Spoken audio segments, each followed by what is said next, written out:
જય શ્રી કૃષ્ણ।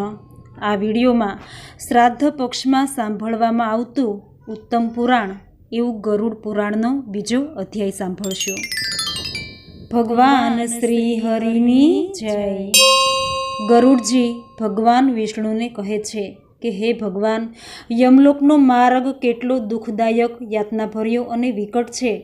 અહીં પાપી જીવ અનેક પ્રકારના પાપો કરવાથી એમાં કેવી રીતે આવે છે? આ સઘળું મને વિસ્તારપૂર્વક જણાવો। ભગવાન શ્રી હરિ બોલ્યા કે હે ગરુડ, યમલોકનો અતિ દુઃખદાયી અને યાતનાથી ભરપૂર માર્ગ હું તને બતાવું છું, તો ધ્યાન દઈને સાંભળો। તમે મારા ભક્ત હોવા છતાં એ માર્ગનું વર્ણન સાંભળતા જ ભયથી ધ્રુજી ઉઠશો। યમ માર્ગે જતો એ પ્રેત જ્યાં વિશ્રામ કરે છે, ત્યાં વૃક્ષોની છાયા હોતી નથી, ત્યાં અન્ન કે પાણી નથી હોતું, જેથી એ જીવ તરસ્યો અને ભૂખ્યો જ રહે છે। હે ગરુડજી, એ લોકમાં 12 સૂર્ય એવા તપે છે જાણે પ્રલયના અંતમાં અગ્નિ ધગધગતો હોય। ત્યાં ઠંડક અને હવાથી જીવ અતિશય પીડિત થાય છે। ક્યાંક એને મોટા મોટા ઝેરી અને ભયાનક ડર ઉપજે એવા સાપોથી કરડાવવામાં આવે છે, તો ક્યાંક તીક્ષ્ણ ધારદાર સોય જેવા કાંટાઓથી બાંધવામાં આવે છે, ક્યાંક ભયાનક વિકરાળ સિંહો, વાઘ અને કૂતરાઓથી ડરાવવામાં આવે છે, મોટા વીંછીઓથી કરડાવવામાં આવે છે, તો વળી ક્યાંક ભયાનક આગની જ્વાળામાં તપાવવામાં આવે છે। ત્યાર પછી એ જીવ રઝળતો, હેરાન પરેશાન થતો આગળ વધે છે। ત્યાર પછી એક વિશાળ અસીપત્ર નામનું ભયાનક વન આવે છે, જેનો વિસ્તાર 2000 યોજન જેટલો છે। જે વન લાંબી લાંબી ચાંચોવાળા કાગડાઓ, ગીધ અને ઉલ્લુ તથા મધમાખીઓથી ભરેલું હોય છે, અને વનમાં ચારે તરફ પ્રચંડ દાવાગ્નિ સળગતો હોય છે। જ્યારે કીટ અને માખીઓથી કરડવાથી અને અગ્નિની ગરમીથી બચવા માટે એ જીવ વૃક્ષ નીચે જાય છે, તો તલવારની સમાન તેજ ધારવાળા એ વૃક્ષોના પાંદડાઓથી એ જીવનું શરીર છિન્ન ભિન્ન થઈ જાય છે। ક્યાંક અંધારા કૂવામાં જીવને ધક્કો મારીને પાડવામાં આવે છે, ક્યાંક પર્વતના શિખર પરથી પાડવામાં આવે છે, ક્યાંક છરાની ધારની સમાન તીક્ષ્ણ માર્ગમાં ચલાવવામાં આવે છે, અને ક્યાંક ખીલા ઉપર ચલાવવામાં આવે છે, ક્યાંક એ જીવને અંધારયુક્ત ભયાનક ગુફામાં, ક્યાંક જળમાં, ક્યાંક ઝોકથી ભરેલા કીચડમાં ફેંકવામાં આવે છે અને ઝોકોથી કરડાવવામાં આવે છે, તો ક્યાંક જીવને સળગતી રેતી પર ચલાવવામાં આવે છે, ક્યાંક તાંબાની સમાન પૃથ્વી પર, અને ક્યાંક અંગાર સમૂહમાં ઝોંકવામાં આવે છે, ક્યાંક ધુમાડાથી ભરેલા માર્ગ પર ચલાવવામાં આવે છે, ક્યાંક આગની વર્ષા પર, ક્યાંક પથ્થરના ટુકડાનો વરસાદ, ક્યાંક ખારા કીચડનો વરસાદ, ક્યાંક મોટી ભયાનક ગુફાઓ હોય છે, ક્યાંક કંદરામાં ઘુસાડવામાં આવે છે। આ રીતે જીવ અત્યંત પીડા સહન કરે છે, અને એનું રૂપ એવું થઈ જાય છે જાણે જીવમાં પ્રાણ જ રહ્યો ન હોય। ક્યાંક ભયંકર અંધકાર છે અને ઉપર આવવા માટે દુઃખ પહોંચાડે છે એવી મોટી મોટી શિલાઓ છે, ક્યાંક પરુ લોહીથી ભરેલા, ક્યાંક વિષ્ઠાથી ભરેલા કુંડ પણ છે। એમાં જીવને જબરદસ્તી રહેવું પડે છે। જીવ પડતો આખડતો માંડ અડધે પહોંચે છે, ત્યાં મધ્ય માર્ગમાં વૈતરણી નામની એક ભયંકર ઊંડી નદી આવે છે, જેની વાત સાંભળતા ભલભલા બહાદુર માણસોના રૂવાડા ઊભા થઈ જાય છે। આ નદી 100 યોજન પહોળી છે, જેમાં લોહી અને પરુ ભરેલું હોય છે, અને માંસનો કીચડ હોય છે। આ નદી જેટલી વિશાળ છે એટલી ઊંડી પણ છે, અને એને પાર કરવામાં ભયાનક યાતનાઓ સહન કરવી પડે છે। એમાં અનેક જાતના ચિત્ર વિચિત્ર જળચર ઉપરાંત મોટા મોટા મગરમચ્છ તેમજ નાના મોટા માંસભક્ષી પશુ પંખીઓ રહે છે। હે ગરુડ, જેમ આગની જ્વાળાથી કડાઈમાં ઘી ઉકળે છે, એ જ રીતે પાપી જીવને આવેલો જોઈ એ નદીનું જળ ઉકળવા લાગે છે, અને એ નદી ચારે તરફ સોયની સમાન મુખવાળા કીડાઓથી યુક્ત છે। વજ્રની સમાન ચાંચવાળા ગીધ અને કાગડાઓથી એ નદી ભરેલી છે। મગર, જળો, કાચબા અને માંસભક્ષી જળચરોથી ભરેલી એ નદીમાં છોડવામાં આવેલો જીવ ભયાનક ડર અને યાતનાઓના કારણે રડવા લાગે છે, અને રડતા રડતા પોકારો કરે છે કે હે ભાઈ, હે પુત્ર, હે પિતા। આવા શબ્દો એ વારંવાર બોલે છે, જ્યારે તે જીવ ભૂખ તરસથી પીડાય છે ત્યારે એને રુધિર અને માંસ ખાવા પીવા માટે મળે છે. તે નદી રક્તપૂર્ણ અને ફીણથી ભરપૂર છે. મહાઘોર ગર્જના કરતી ભયદાયક એ નદીને જોવા માત્રથી એ પાપી જીવ મૂર્છિત થઈ જાય છે. એમાં અનેક પ્રકારના સાપ અને વીછી ભરેલા છે. એમાં પડેલા પાપી જીવની રક્ષા કરવાવાળું કોઈ નથી. એ પાપી જીવ નદીના સેંકડો હજારો ભંવરોમાં પડીને નીચે પાતાળે જાય છે, પછી ક્ષણવારમાં જ ઉપર આવી જાય છે. આ રીતે એ જીવ સર્વદા ચલાયમાન રહે છે. હે ગરુડ, પાપી જીવના પતન માટે જ આ નદી બનાવવામાં આવી છે. આવી ભયાનક અને યાતના પૂર કષ્ટો આપવાવાળી નદીનો આરો ઓવારો ક્યાંય નજરે પડતો નથી. આ રીતે યમના માર્ગમાં અનેક પ્રકારના દુઃખો ભોગવતો, રડતો, બૂમો પાડતો એ પાપી જીવ યમલોકમાં આવી જાય છે. કોઈને ફાંસીના માચડે ચડાવીને, કોઈને અંકુશોથી ખેંચીને, કોઈને શસ્ત્રોથી છેદીને યમદૂતો પાપી જીવોને યમલોકમાં લઈ જાય છે. આ યમલોક અત્યંત કષ્ટદાયક છે. યમદૂત કોઈને નાકમાં દોરી નાખીને લઈ જાય છે, કોઈને કાનમાં દોરી નાખીને, કોઈને કાળપાશથી બાંધીને, કોઈને કાગડાઓની જેમ ખેંચીને પાપીઓને યમલોકમાં લઈ જાય છે. હાથ પગ ગળામાં શૃંખલા બાંધીને, એના પર લોખંડનો ભાર લાદીને એમને રસ્તા પર ચાલવા પર મજબૂર કરે છે. ત્યાં ભયાનક ડર ઉપજે એવા યમદૂતો મગદળથી મારે છે અને એ પાપી અને દુઃખી જીવ મોંમાંથી લોહી પાડે છે અને પછી એને ખાય છે. આવી ભયાનક યાતનાઓ વેઠીને પાપી જીવ પોતે કરેલા કર્મોને યાદ કરીને પસ્તાય છે અને પડતો આખડતો યમલોક માંડ માંડ પહોંચે છે. તે અજ્ઞાની જીવ યમલોકમાં જતા જતા હા પુત્ર, હા પૌત્ર, હા પિતાજી એમ કહીને વિલાપ કરતો દુઃખી થાય છે અને મનમાં વિચારે છે કે ખૂબ જ પુણ્યથી મનુષ્યનો અવતાર મળ્યો છે.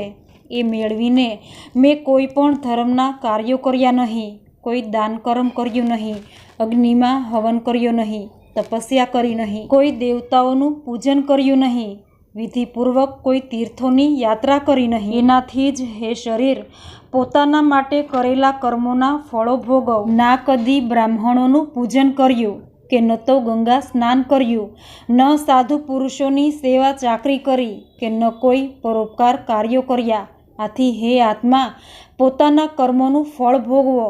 પશુ પંખીઓ તથા મનુષ્યોના હિત માટેના નિર્જળ દેશમાં ન તો જળાશય બંધાવ્યું કે ન ગાય બ્રાહ્મણની જીવિકા માટે કોઈ દાન પુણ્ય કર્યું.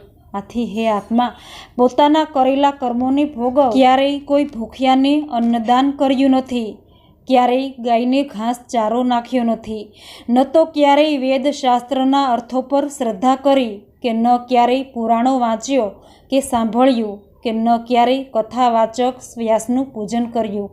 આથી હે જીવ પોતાના કરેલા કર્મોના ફળને ભોગવો. એ જીવ મનમાં વિચારે છે કે મેં પોતાના સ્વામીની આજ્ઞાનું પણ ક્યારેય પાલન કર્યું નથી, ન તો પોતાના પતિવ્રત ધર્મનું પાલન કર્યું કે ન ક્યારેય મોટાઓનો આદર સત્કાર કર્યો કે નથી ક્યારેય સેવા કરી. આથી હે શરીર પોતાના કરેલા કર્મને ભોગવ. સ્ત્રીઓનો પરમ ધર્મ પતિની સેવા કરવાનો જ છે. એ જાણવા છતાં પણ જે સ્ત્રીએ પતિની સેવા કરી નથી, વિધવા હોવા છતાં તપસ્યા કરી નથી, આથી પોતાના કર્મના ફળને પ્રાપ્ત કરી મેં પોતાના પૂર્વ કર્મો દ્વારા અત્યંત દુઃખદાયક નારી શરીર મેળવ્યું. એનાથી ન તો માસોપવાસ, ના તો ચંદ્રાયણ વ્રત કે પતિવ્રત ધર્મના નિયમોનું પાલન કર્યું. આ રીતે સ્ત્રી પુરુષ જીવ અનેક પ્રકારથી વિલાપ કરીને પોતાના પહેલા જન્મના કર્મોનું સ્મરણ કરે છે અને શરીરને યાદ કરીને એના જ વિષયમાં વિચારે છે. ત્યારે જીવ આવી યાતનાઓ ભોગવીને યમલોકમાં જાય છે. એની આગળ ભગવાન શ્રી હરિએ ગરુડજીને કહ્યું કે મનુષ્ય પ્રેતરૂપી જીવ વાયુની સમાન 17 દિવસ સુધી ચાલે છે. 18મા દિવસે એ સૌમ્યપુર નગરમાં પહોંચે છે. ત્યાં મોટા મોટા પ્રેતોના ગણો રહે છે. ત્યાં એક સુંદર વટવૃક્ષ પણ છે અને એક નદી છે.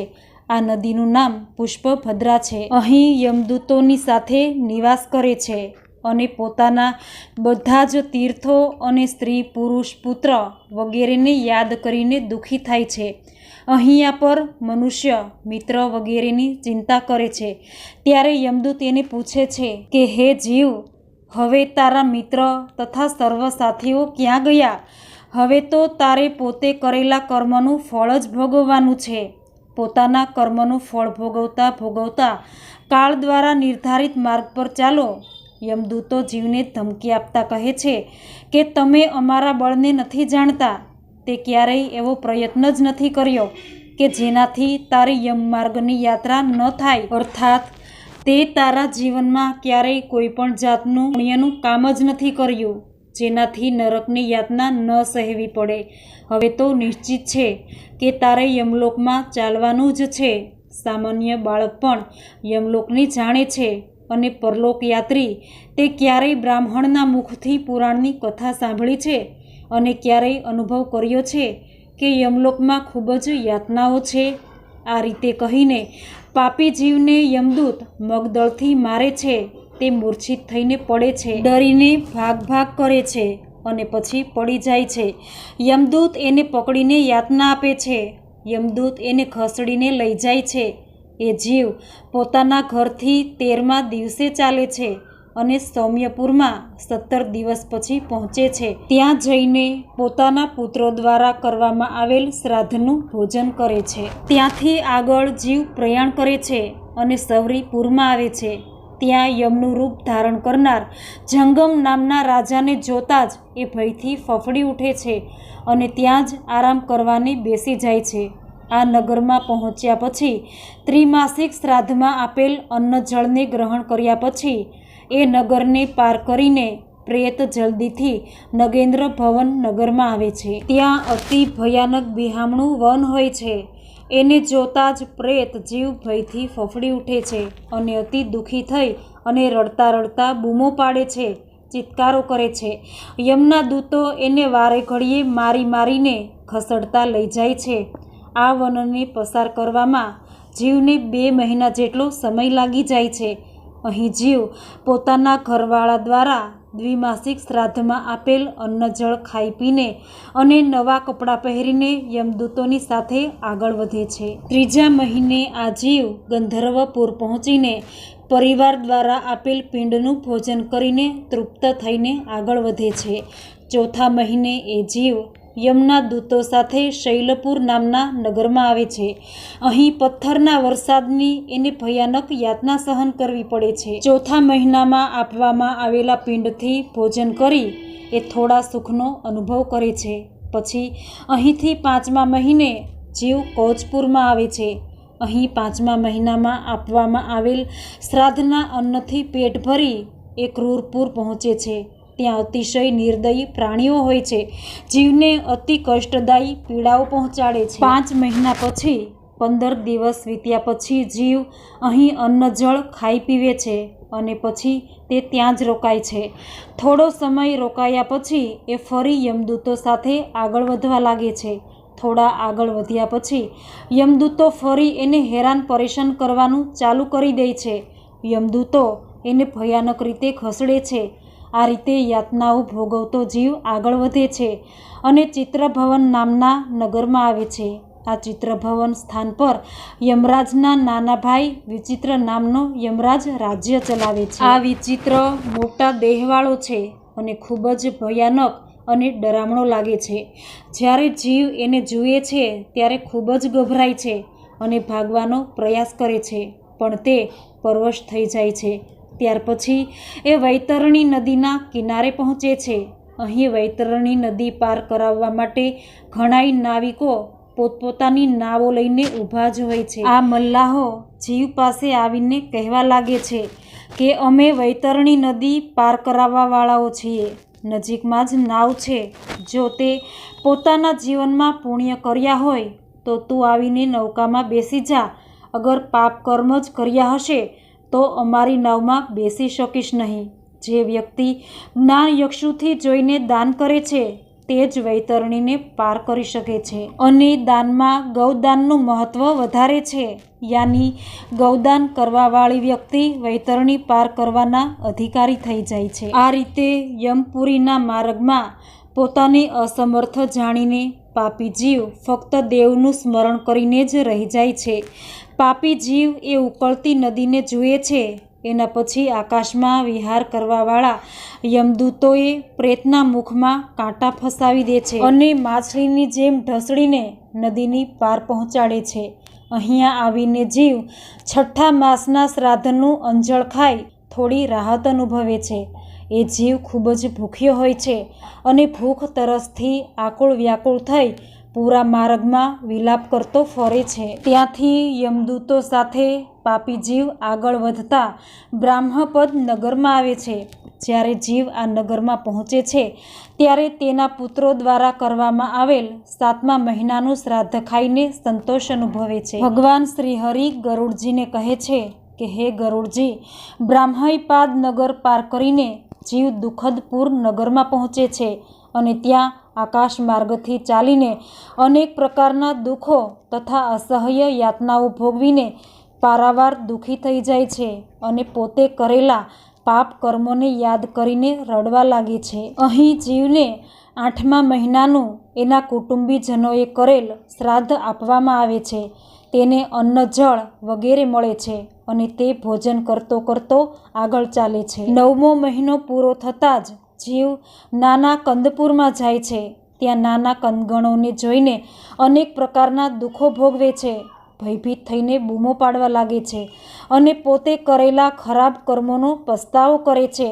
અહીંયા પર યમદૂતો એને ફરીવાર ડરાવે છે અને ભયંકર રીતે ધમકાવે છે. ત્યાર પછી એ જીવ 10મા મહિને સુપ્તપુર ભવનમાં જાય છે. ત્યાં પહોંચીને જીવ 10મા મહિનામાં પિંડદાનને પ્રાપ્ત કરે છે, પરંતુ અતૃપ્ત જ રહી જાય છે. ત્યાર પછી રૌદ્રનગરમાં જીવ 11મા મહિને પહોંચે છે. અહીંયા ફરીથી એ જીવ શ્રાદ્ધનું અન્ન જળ ખાઈને થોડી તૃપ્તિ મહેસૂસ કરે છે. આ રીતે શ્રાદ્ધ અને પિંડોનું અન્ન જળ ખાતો પીતો એ જીવ 15 દિવસ પછી પયોવર્ષણ નગરમાં પહોંચે છે. આ નગર ખૂબ જ વિચિત્ર હોય છે. અહીંયા પર પાપી જીવને દુઃખ આપવાવાળા વાદળો સતત વરસતા જ રહે છે, જે જીવને જરા પણ આરામ લેવા દેતા નથી. ત્યાર પછી જીવ અહીં થોડા ઘણા સમયમાં આપવામાં આવેલ શ્રાદ્ધના અન્નને અતિ મુશ્કેલીથી અને કષ્ટથી ખાય છે. જ્યારે વર્ષ પૂરું થઈ જાય છે ત્યારે પાપી જીવ સીતાધનગરમાં પહોંચે છે.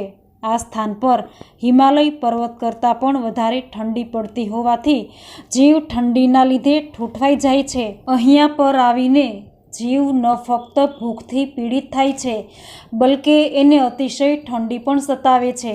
આ રીતે અહીંયા ફરીને એ ઠંડી અને ભૂખથી પીડિત થઈને ચારે દિશાઓમાં જોતો જોતો પોતાના કોઈ બંધુ બાંધવને શોધતો પ્રયત્ન કરે છે અને અતિશય દુઃખી થઈને વિચારે છે કે જો કોઈ પોતાનો બંધુ હોય તો તે મારી સહાયતા કરશે, મને આ પારાવાર યાતનામાંથી છોડાવશે અને ઘરે લઈ જશે, મારા અતિશય દુઃખને ઓછું કરશે. આવું વિચારવા પર યમદૂતો એને ચેતવણી આપે છે કે શું તે એવા કોઈ પુણ્ય કર્યા છે જે અહીંયા આવવા પર કોઈ તારી મદદ કરે? તું તારા કયા પુણ્યના જોરે પોતાના દુઃખને ઓછું કરવાનું વિચારી રહ્યો છે? તે એવું કયું પુણ્ય કર્યું છે કે જેનાથી તારા પાપો નષ્ટ થઈ જાય?